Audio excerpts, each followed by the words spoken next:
आम आदमी पार्टी का झगड़ा अब सड़कों पर आ गया है। एक तरफ है अरविंद केजरीवाल और उनकी पार्टी, दूसरी तरफ सामने खड़े हैं योगेंद्र यादव और प्रशांत भूषण। क्यों ये नौबत आई? इन तमाम मुद्दों पर बात करने के लिए हमारे साथ मौजूद हैं योगेंद्र यादव। योगेंद्र जी, क्यों झगड़ा सड़कों पर आ गया? क्यों केजरीवाल को आप लोग हटाना चाहते हैं? अशोक जी, मैं भाषा सुन के थोड़ा हैरान हूँ। झगड़ा सड़कों पे, एक तो झगड़ा है, सड़कों पे आ गया है, ये व्यक्ति उसके खिलाफ है। मैं वाकई, आपको ऐसा लग सकता है, मैं शक नहीं कर रहा हूँ। और एक पत्रकारिता है, पुराना मुहावरा हम सब में चलता है, पार्टियों में व्यक्तियों का झगड़ा होता है। मैं सच आपको विश्वास दिलाना चाहता हूँ, ऐसा कुछ नहीं है। ये कोई व्यक्तिगत झगड़ा नहीं है, ये कोई ऐसी लड़ाई नहीं है। और कहां सड़क पे आई है भाई? एक चीज मैं स्पष्ट कर दूं, और कुछ भी हो, क्या मुद्दे नहीं है। हाँ, मतभेद हो सकता है, मनभेद ना हो, क्या मुद्दे नहीं है। नंबर 1, अरविंद केजरीवाल संगठन के राष्ट्रीय संयोजक बने रहें या नहीं, ये कोई सवाल ही नहीं है। एक बार भी हमने इस प्रश्न को नहीं उठाया। अभी तो 5 दिन पहले 26 तारीख को हमारी मीटिंग हुई थी, उसमें हम सब ने, मैंने, प्रशांत, सब ने हाथ उठा के कहा कि नहीं, अरविंद का इस्तीफा नामंजूर है। तो झगड़ा किस बात का है फिर? मैं बता दूं और क्या नहीं है। इसका भी नहीं है कि पीएसी का कौन मेंबर बने, Prashant Bhushan, Yogendra Yadav political affairs committee में रहें ना रहें, ये कोई मुद्दा ही नहीं है। पिछले 1.5 साल से, पिछले साल फरवरी से प्रशांत और मैं स्वयं कह रहे हैं कि ये पूरी पीएसी बदलनी चाहिए। संयोगवश आंदोलन के बाद हम सब लोग पीएसी में आ गए। उसके बाद नया नेतृत्व आया संगठन में, कोई महिला नहीं है, दक्षिण भारत से नहीं है। हमने बार बार कहा है कि इस पीएसी का पुनर्गठन होना चाहिए, और हमने बार बार स्वयं कहा है कि हम जैसे लोगों को बाहर जाना चाहिए। तो ये तो मुद्दा है ही नहीं। आप इसे झगड़ा ना कहें तो मैं बताऊं कि मुद्दे क्या है। मुद्दा एक तो ये है कि ये पार्टी एक अपने आप को हम कहते हैं कि हम मर्यादा वाली पार्टी हैं, दूसरी सब पार्टियों से भ्रष्टाचार से मुक्त हैं, दूसरों से हम ऊपर हैं। ऐसी हम व्यवस्था कर सकें जिससे ये सुनिश्चित हो जाए कि लोग कहें हाँ देखो, कांग्रेस, बीजेपी, बीएसपी भले ही कुछ करें, ये आम आदमी पार्टी उससे कुछ अलग करेगी। ये सवाल प्रशांत जी और मैंने उठाया है। दूसरा सवाल ये कि पार्टी में राज्यों की स्वायत्तता हो, राज्य की इकाइयां अपने कुछ मोटे निर्णय ले सके। ऐसा नहीं कि जिसके जो मन में आए कर ले, और जब विधानसभा लोकसभा चुनाव है तब तो राष्ट्रीय नेतृत्व की बात के साथ मिलना ही होगा, लेकिन सामान्य काम में हम तो स्वराज के विचार से आए हैं, तो वो हो सके। तीसरा सवाल, पार्टी में एक आंतरिक लोकतंत्र बेहतर हो, सुदृढ़ किया जाए, सुनिश्चित किया जाए। हम पूरी दुनिया के लिए स्वराज का संदेश लेके आए। अब स्वाभाविक है संगठन में इसकी अपेक्षा रहती है कि हम दूसरी पार्टियों जैसी पार्टी ना बने। और चौथा सवाल, ये पार्टी वॉलंटियर की पार्टी है, जिन लोगों ने खून पसीने से बनाया। कोई नागपुर से बन के नहीं आई पार्टी, कोई 10 जनपद से बनी नहीं है। जिन्होंने खून पसीना बहाया है, उन लोगों की पार्टी है, और उनकी बात का कुछ महत्व होना चाहिए। इन सब सवालों को प्रशांत जी और मैं उठा रहे हैं। कोई जल्दी नहीं है, कोई हड़बड़ी नहीं है। हमने नहीं कहा कि फला तारीख तक ये सब चीजें कर दो, बस इतना है कि चलो एक छोटा कदम तो ठीक डायरेक्शन में रखें। मतलब आपका ये कहना है कि एक तो आंतरिक लोकतंत्र मजबूत नहीं है पार्टी के भीतर, जो कि आपके जो लोकपाल है, आंतरिक लोकपाल है, उन्होंने सवाल उठाया। दूसरा, आपने कहा कि यहाँ पे स्वायत्तता होनी चाहिए, मतलब फैसले एक ही व्यक्ति लेता है। कहीं आपका इशारा ये है, कहा दूसरी पार्टियों से अलग नहीं है ये पार्टी। आपका ये कहना है कि दूसरी पार्टियों से अलग दिखे, तो ये कमी आपको लगता है इस आम आदमी पार्टी में भी है? एक तो आंतरिक लोकतंत्र नहीं, दूसरी पार्टियों से अलग नहीं, और एक ही व्यक्ति सब फैसले लेता है। देखिए, मैंने 3 सकारात्मक बातें कही, आपने तीनों को नेगेटिव बना दिया। देखिए, नेगेटिविटी की राजनीति न करें हम। अगर आप ये कहते हैं कि आंतरिक लोकतंत्र नहीं है, नहीं, मैं आज भी कहता हूं कि दूसरों से कहीं ज्यादा है।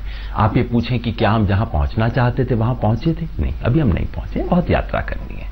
आप कहें दूसरी पार्टियों जैसे बन गए, सवाल ही नहीं होता। दूसरी पार्टियों जैसे बन गए होते तो दिल्ली की जनता 67 सीट देती। सवाल क्यों उठा रहे हैं आप, अगर ऐसा नहीं है तो? जिस दिशा में चलने के लिए हमने अपनी यात्रा शुरू की थी, उस दिशा में हमें कई और कदम उठाने हैं। ये तो अभी यात्रा की शुरुआत है, एक कदम लिया है। हम चाहते हैं उस दिशा में एक और कदम लिया जाए। कम से कम इतना सुनिश्चित करके रखें, मान लीजिए कदम भी नहीं ले पा रहे, समय कम है, अभी तो शुरुआत की है, इतना जरूर तय रहे कि हमारा चेहरा ठीक दिशा में रहे, कि हमें यहाँ उधर जाना तो उधर है, अभी नहीं चल रहे हैं। देखिए, राजनीति में कुछ भी चीज धीरज और संयम से होती है। राजनीति छोड़िए, घर परिवार चलाने में भी इतना धीरज और संयम चाहिए होता है। तो हमारी तरफ से कोई हड़बड़ी नहीं है और कोई डेडलाइन नहीं है, लेकिन कुछ आग्रह तो रखना पड़ता है ना संगठन परिवार में कि भाई थोड़ा ठीक दिशा में चलेंगे। और मुझे पूरा विश्वास है कि वो होगा। आज मैं अखबार पढ़ रहा था, गृह युद्ध, आर पार की लड़ाई, बड़े मतलब फड़कते हुए से शीर्षक थे। मैं इतना कहना चाहता हूं, ऐसा कोई गृह युद्ध नहीं है, कोई आर पार की लड़ाई। आपको विलेन क्यों माना जा रहा है पार्टी के भीतर? क्या विलेन की भूमिका में दिखाई दे रहा है? ये एक और जुमला है, विलेन। मैं नहीं समझता कि कोई विलेन। देखिए, मतांतर होता है, मतभेद होता है, और कभी थोड़ा नए साथी हैं, उत्साही हैं, बहुत काम किया है, उस मतभेद में कई बार बहुत तीखी बात कह देते हैं। अब आप लोग चला रहे हैं मीडिया में कि दिलीप भाई ने एक चिट्ठी लिखी है, तीखी चिट्ठी है। लेकिन मैं आपको एक बात बताऊं, अगर आप इस संगठन में सबसे निस्वार्थ और त्याग करने वाले कार्यकर्ताओं को ढूंढने निकलेंगे, आपको सबसे पहले दिलीप पांडे मिलेगा। आज उसने मेरे खिलाफ चिट्ठी लिख दी है तो खराब आदमी बन गया, ये नहीं होगा। अगर आदमी सही है, अगर जेन्युइन आदमी है, तो आपके ऊपर जो आरोप लगा रहे हैं, इसका मतलब वो सही आरोप लगा रहे हैं। देखिए, यही मैं बात कह रहा हूं कि जेन्युइन है, 100% जेन्युइन। आपके ऊपर जो आरोप है कि कमजोर करने की कोशिश कर रहे हैं केजरीवाल को आप। मैं कह रहा हूं कि दिलीप पांडे, मैं आपको कह रहा था ना कि ये जो झगड़ा जड़ाई जिसको कहा जा रहा है, दिलीप पांडे जिन्होंने मेरे बारे में इतनी तीखी लिखी है चिट्ठी, कार्रवाई की मांग की है इत्यादि, उस व्यक्ति ने अपनी नौकरी छोड़ के सिंगापुर से यहां आया और एक स्टेज पे, मैं जानता हूं, कहने में संकोच होता है, बच्चे पत्नी बीमार थे और इलाज के पैसे नहीं थे। ये वो व्यक्ति है। आज वो मेरे खिलाफ चिट्ठी लिख दे, मैं कह दूं बुरा व्यक्ति बन गया। ये भी नहीं हो सकता कि चिट्ठी लिखी है तो मैं कह दूं। क्या वो जो आरोप लगा रहे हैं, जो सवाल उठा रहे हैं आपके ऊपर, क्या वो सही है? अगर वो जेन्युइन व्यक्ति है, या तो वो जेन्युइन नहीं है या आरोप में कुछ गड़बड़ है। कैसे हो सकता है अशोक जी? ऐसा नहीं होता कि ईमानदार व्यक्ति अपने असेसमेंट में भूल करता है, उसको कोई सूचना मिलती है, वो सोचता है हाँ ये है। इतना दुनिया को इस खांचे में बांट देंगे कि आधे लोग जेन्युइन है और वो जो कहेंगे सब सही है, और आधे लोग बिल्कुल चोर बेईमान। पर आपकी बातचीत भी नहीं हो रही है पिछले काफी दिनों से केजरीवाल से, तो कहीं ना कहीं कुछ गड़बड़ तो मामला है। आप पार्टी के सीनियर लीडर हैं, इतना साथ जुड़े रहे हैं, और अरविंद केजरीवाल से आपकी बातचीत भी बंद है। भाई मैं ये नहीं कह रहा, देखिए आज कार्यकारिणी की बैठक है और मैं ये कतई नहीं कह रहा हूं कि सब कुछ बढ़िया है। ऐसी बातें कहूंगा ना आपको विश्वास होगा, ना दर्शक देख रहे हैं उसको विश्वास होगा। दिक्कत है, इसमें कोई शक नहीं। मैं सिर्फ ये कह रहा हूं कि पहली बात तो दिक्कत कहां नहीं होती। दुनिया का एक, आप मेरे को पार्टी बता दो, दुनिया का एक संगठन बता दो, आपका मीडिया संगठन है, दुनिया का एक घर परिवार बता दो जिसमें सब कुछ ठीक है ना? सब कुछ ठीक नहीं है, ठीक करने की जरूरत है, काम करेंगे। लेकिन इस परिवार के ऊपर भी एक है, इसमें एक लोकपाल है, हमारा बुजुर्ग है परिवार का, एक उस लोकपाल से भी ऊपर है इस पार्टी का वॉलंटियर। पिछले 48 घंटे से आपने देखा होगा सोशल मीडिया में, तो बताते हैं लोग, इतने वॉलंटियर लिख लिख के कह रहे हैं यूनाइटेड आप।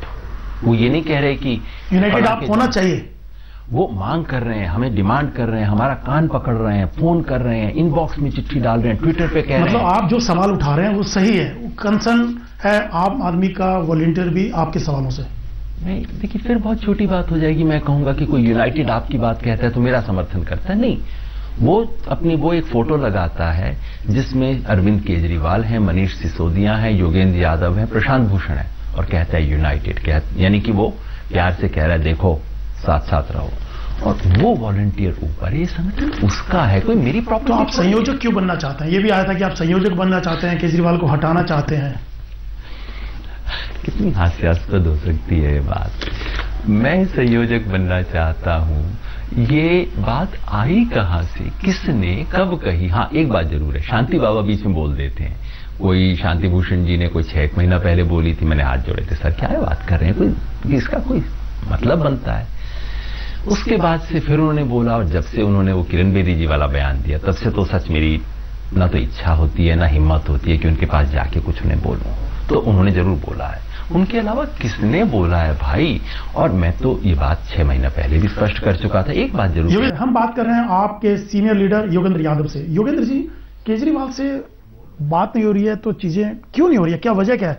बातचीत ही बंद है आपकी आपके टॉप सुप्रीमो से? देखिए, एक तो टॉप सुप्रीम हो ही गया है अशोक भाई कि राजनीति नई है, लेकिन हमारे मुहावरे पुराने हैं, हमारा चश्मा पुराना है। टॉप, सुप्रीमो, गृह युद्ध, पोस्ट के लिए लड़ाई, ऐसा कुछ नहीं हो रहा है। तो बातचीत क्यों नहीं हो रही है आपकी उनसे? बातचीत होती है, कितने दिन से? संवाद के तमाम तरीके होते हैं, और सच बात यह है कि सरकार बनाने के बाद से अरविंद इतने व्यस्त हैं, इतना ज्यादा समय उसमें लग रहा है। सच में मेरी, और ये आज की बात नहीं है, जब 49 दिन की सरकार चलाई थी तब भी मेरा सिंपल था, अरविंद भाई कोई काम हो बता देना, आ जाऊंगा, अन्यथा सेक्रेटेरिएट नहीं आऊंगा। तो कितने दिनों से अभी बातचीत नहीं हुई आपकी? बातचीत चलती रहती नहीं, 15-20 दिन से मैंने सुना बातचीत ही नहीं हुई आपकी। अब आप तो लॉग चाहते हैं, ये मीडिया का भी इतना वो है कि मैं आपको लॉग दूं, कब फोन पे बात हुई, कब SMS हुआ, कब वो हुआ। एक पार्टी में संवाद के तमाम तरीके होते हैं, और एक नेता के पास अपनी बात सुनने के भी तमाम तरीके होते हैं। आज अरविंद इस देश में एक नई राजनीति का प्रतीक है। मैं आपको एक गांव का किस्सा बताता हूं, मेरे हरियाणा के गांव का, कि वहां ताश खेल रहे थे लोग, तो इसके हाथ में कोर्ट पीस चल रहा था, उसके हाथ में हुक्म का इक्का था। तो फाइनली जब सबने डाला, उसने निकाला अपना हुक्म का इक्का और कहा, ये ले मेरा केजरीवाल। आज अरविंद केजरीवाल वो है, इस देश में एक ईमानदार व्यक्ति, एक साधारण व्यक्ति की हिम्मत का प्रतीक है। और मुझे पूरा विश्वास है कि ये जो बड़ी जीत मिली है, इस बड़ी जीत के बाद बड़ा मन लेके कुछ बड़े काम का संकल्प लेके, आप एक पार्टी एक पद की, एक व्यक्ति एक पद की क्यों बात उठा रहे हैं कि अरविंद केजरीवाल सीएम है तो सीएम रहे, संयोजक कोई और बने? ऐसे सवाल क्यों उठ रहे हैं प्रशांत भूषण की तरफ से, आपकी तरफ से? ऐसा क्यों हो रहा है? शायद आपने चेक नहीं किया अपना चीज, हमने नहीं उठाया, बिल्कुल नहीं उठाया। ये हमारे पार्टी के लोकपाल एडमिरल रामदास, जिन्होंने हम सबको डांट भी लगाई है, उन्होंने बात उठाई है। प्रशांत जी और मैंने तो एक नोट दिया था एग्जीक्यूटिव की मीटिंग में, अब संयोग से वो नोट भी आप सबके हाथ में है, उसमें कहीं इसका जिक्र नहीं है।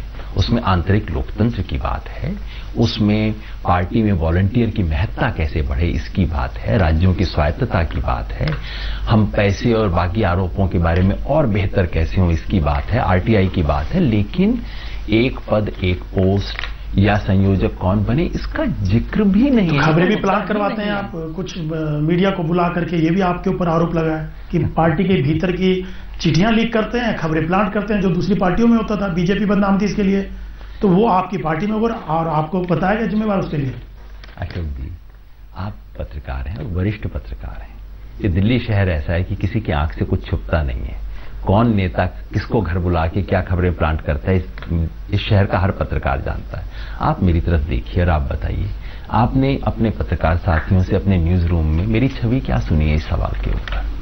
लेकिन रिकॉर्डिंग है आपकी फोन पे। उस रिकॉर्डिंग में क्या रिकॉर्डिंग है? एक पत्रकार कह रही हैं और उसके जवाब में उसी मीटिंग में बैठे हुए 2 पत्रकार कह रहे हैं कि ये झूठ है, ऐसा नहीं है। अब आप आपस में सुलझा लीजिए कौन पत्रकार सही बोल रहा है।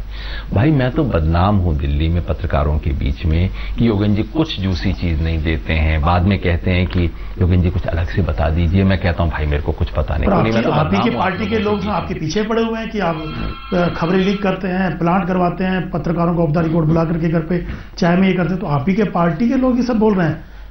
तो ऐसा क्यों? फिर आपके ऊपर इतना आरोप क्यों लगा रहे हैं? क्यों आप एक तरह से नेगेटिव आपकी पब्लिसिटी हो रही है पार्टी के भीतर? राजनीति में जब आते हैं, सार्वजनिक जीवन में आते हैं, तो सवाल तो उठेंगे। कोई राजनीतिक जीवन में आए और कहे मेरे पे सवाल ना उठाए जाएं, तो उसे राजनीति नहीं कुछ और करना चाहिए। ये तो सार्वजनिक जीवन में आए हैं, सब कुछ होगा। और जब लंबी राजनीति की यात्रा पे चले हैं तो व्यंग्यबाण भी आएंगे, जहर के वो भी आएंगे, बाहर से भी होगा, कभी कभी अंदर से भी होगा। लेकिन एक बात बताऊं, पिछले 2-3 दिन में 2-3 वॉलंटियर में, जब ये शुरू हुआ 48 घंटे पहले, उन्होंने इतनी जहरीली चीजें लिखी। मैं जानता था उन्हें, बहुत अच्छे लोग हैं, पढ़ा, दुख हुआ। कल रात को उनके मैसेज आए, सर भूल हो गई, हमें नहीं पता था, हमने भूल से ऐसा किया। ये उस तरह के लोगों की पार्टी है। चुनाव भी हराना चाहते हैं, ये भी आपके ऊपर बहुत बड़ा आरोप लगा है कि प्रशांत भूषण और आप दिल्ली में चुनाव हराना चाह रहे थे। ऐसा क्या, क्यों इतनी चीजें खराब हो गई हैं? अशोक जी ये बताइए, आप ये बताइए, आप बैठे हैं यहाँ, आपके साथी राहुल कंवल भी हैं, आप बताइए दिल्ली में मैं अपनी पार्टी को चुनाव हराने की कोशिश करूं और ये आपको पता न लगे, संभव है? आप बताइए, आप सब पत्रकार तो आप ही की पार्टी के सीनियर लोग, जो पुराने लोग हैं, जुड़े हुए हैं पार्टी से, वही सब आरोप लगा रहे हैं आपके ऊपर।